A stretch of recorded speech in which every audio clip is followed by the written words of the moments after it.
Chapter 7. The Internal State. To correctly combine internal states with external occurrences is to know how to live intelligently. Any event intelligently experienced demands its corresponding specific internal state. Unfortunately, however, when re-examining their life, people think that it consists exclusively of external events. Poor people. They think that if a certain event had never happened, their life would have been better. They assume that luck abandoned them and they lost the chance to be happy. They lament what is lost, bemoan that which they undervalued, and grieve as they remember old blunders and calamities.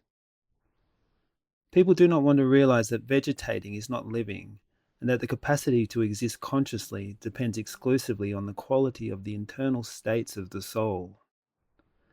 Of course, it does not matter how beautiful the external occurrences of life are. If in such moments we are not in the appropriate internal state, the best events can seem monotonous, tiresome, or simply boring to us. Someone may eagerly anticipate a wedding reception.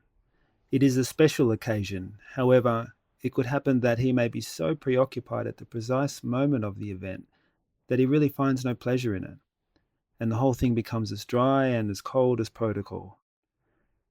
Experience has taught us that not all people who attend a banquet or a dance truly enjoy themselves. There never fails to be someone who is bored at the best of parties, and the most delightful compositions can make some people happy and others cry. People who know how to consciously combine the external event with the appropriate internal state are very rare. It is lamentable that people do not know how to live consciously.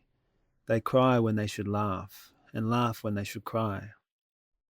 Control is different.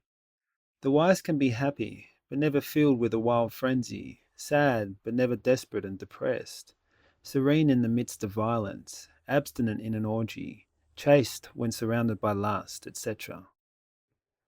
Melancholic and pessimistic people think the worst of life and really do not want to live.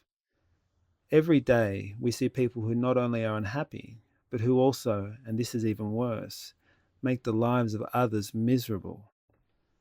Such people will not change, even living daily from party to party. They carry the psychological illness within.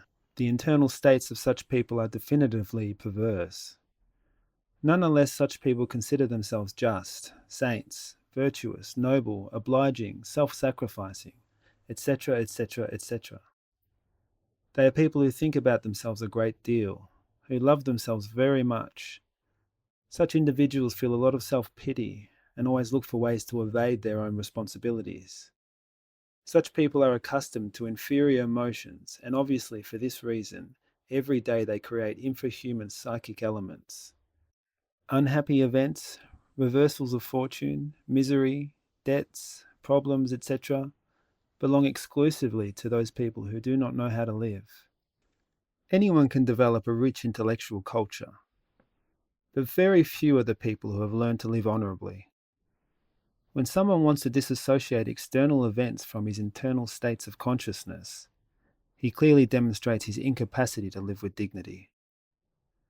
Those who learn how to consciously combine external events with internal states advance on the path of success.